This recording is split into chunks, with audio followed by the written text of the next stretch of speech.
Rapaziada, eu escuto trap desde 2020. Sinceramente, eu vi a cena evoluir muito de lá pra cá. E em vários parâmetros. Questão musical, audiovisual e artística. Até porque a sonoridade de todo mundo dessa época era muito diferente. O que era tendência em 2020 no trap, hoje em dia já não se vê tanto. Ou é algo mais nichado. Mas até mesmo nessa época foram criadas tendências. Porque vamos combinar, 2020 foi de fato o melhor ano pra nossa cena aqui do Brasil. Teve muito lançamento importantíssimo, muito artista que nessa época era underground e pouquíssimo tempo depois se tornou mainstream. E é nesse vídeo que vamos abordar tudo isso. E ver as principais diferenças entre as duas épocas, do trap de 2020 e do trap de 2024.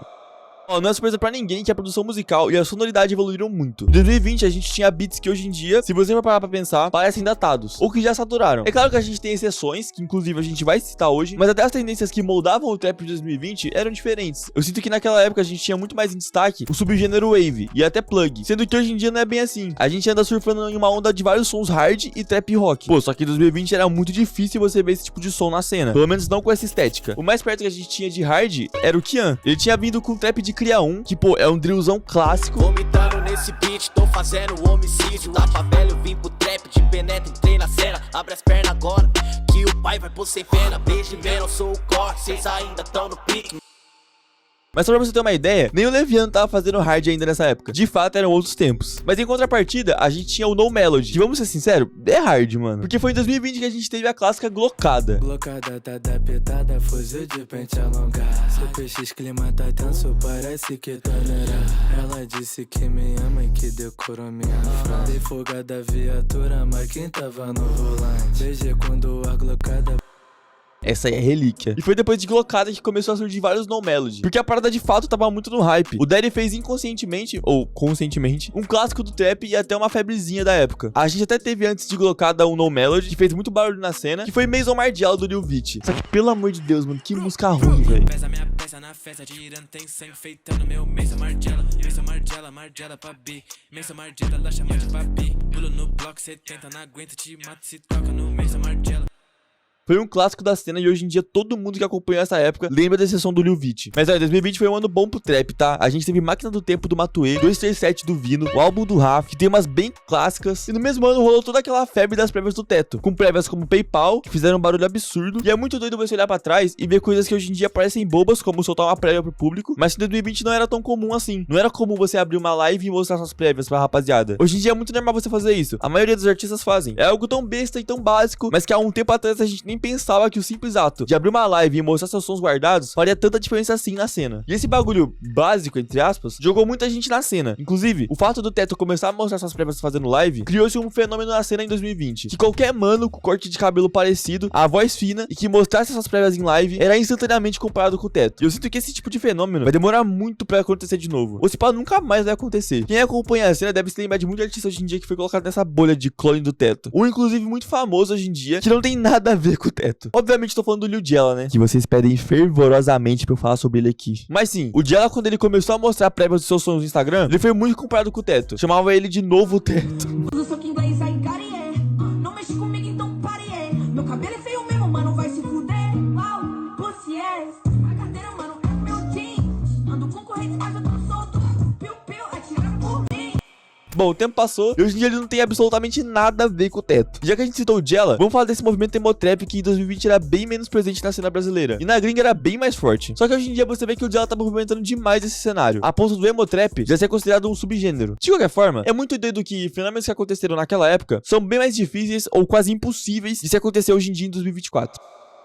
Bom, vamos falar agora sobre a diferença de letras de uma época pra outra. Porque por mais que a cena hoje em dia tenha problemas com lírica, e eu citei isso nesse vídeo aqui, ó, depois vai lá assistir, mesmo assim eu acho que a evolução que a gente teve de 2020 até 2024 realmente foi bem notória. Até porque na época não eram todos os artistas que se destacavam por ter uma caneta afiada. É claro que tinha as exceções, como o Dust, por exemplo, que pra mim era o que mais se destacava na época em questão de caneta. Só que hoje em dia você tem uma vasta gama de artistas que tem como diferencial a lírica. Mas em 2020 o que tinha era a rapaziada falando sobre Lean, sobre Ice, Jordan. Hoje chega até a ser difícil você ver alguém falar sobre codeína ou lean na sua música, menos ainda sobre o Jordan. É bizarro como esse tipo de barra quase que sumiu por completo da cena. E eu acho curioso que na cena de 2020 a gente tinha temáticas totalmente diferentes das de agora. É claro que com conceitos parecidos, mas por exemplo, em 2020 foi lançado o Drip da Roça, que é um clássico do trap. Essa música tem muita história. Eu tô até pensando em fazer um vídeo exclusivo sobre esse projeto. Deixem aí nos comentários se vocês iam gostar de um vídeo assim. Mas Drip da Roça é um som pra falar basicamente de vitória. Era uma temática muito presente, dizer o quanto você venceu na vida e o quanto você lutou pra isso. Ele é talvez o tema mais usado em sons. E isso é muito usado ainda hoje em dia. dia. Até porque isso é do rap em si, mano. Só que eu acho curioso que do trap em específico, em 2024, é mais fácil você ver música falando sobre o quanto de droga o artista usou do que de fato se ele venceu ou não na vida. Mas falar sobre vencer na vida ou sobre conseguir mais dinheiro não é algo que tá totalmente extinto hoje em dia. Muito pelo contrário. Eu só acho que foram acrescentando novas variantes do mesmo tema, sacou? E eu até que sinto falta da lírica de antigamente. É um sentimento muito bom de nostalgia.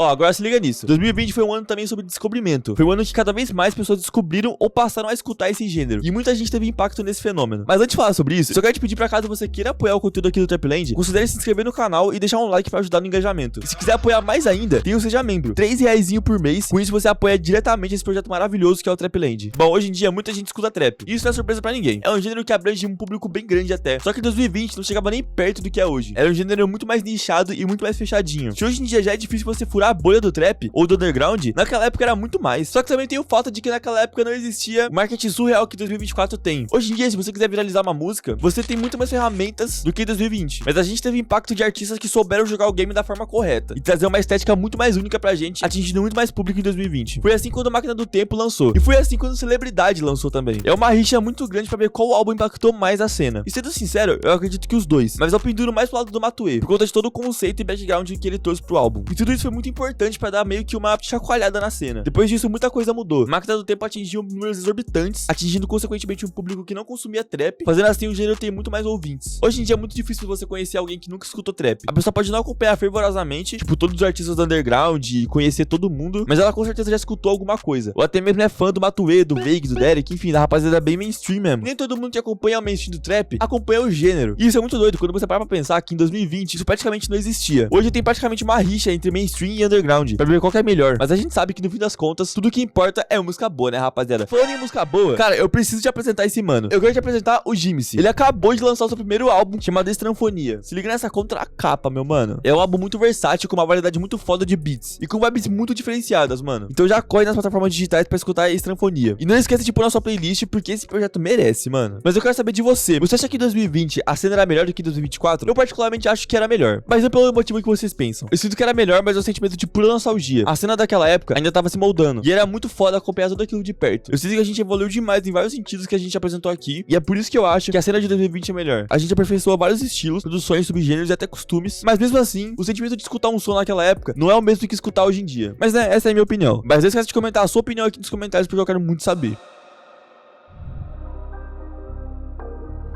E estamos chegando no final de mais um vídeo aqui no Trapland. Se você gostou desse vídeo, eu peço por gentileza pra você deixar o like. É rapidinho, não te custa nada. E se você curtiu o conteúdo e quer acompanhar mais, se inscreve aí no canal pra não perder os próximos vídeos. Fechou? E se você quiser um vídeo sobre o Jé Santiago e saber por que ele é considerado o melhor flow da cena, clica aqui nesse vídeo da direita. Mas se você tiver afim de um vídeo sobre o Yankee Vino, eu já fiz um. É só clicar aqui nesse vídeo da esquerda. Demorou? Muito obrigado e até o próximo vídeo.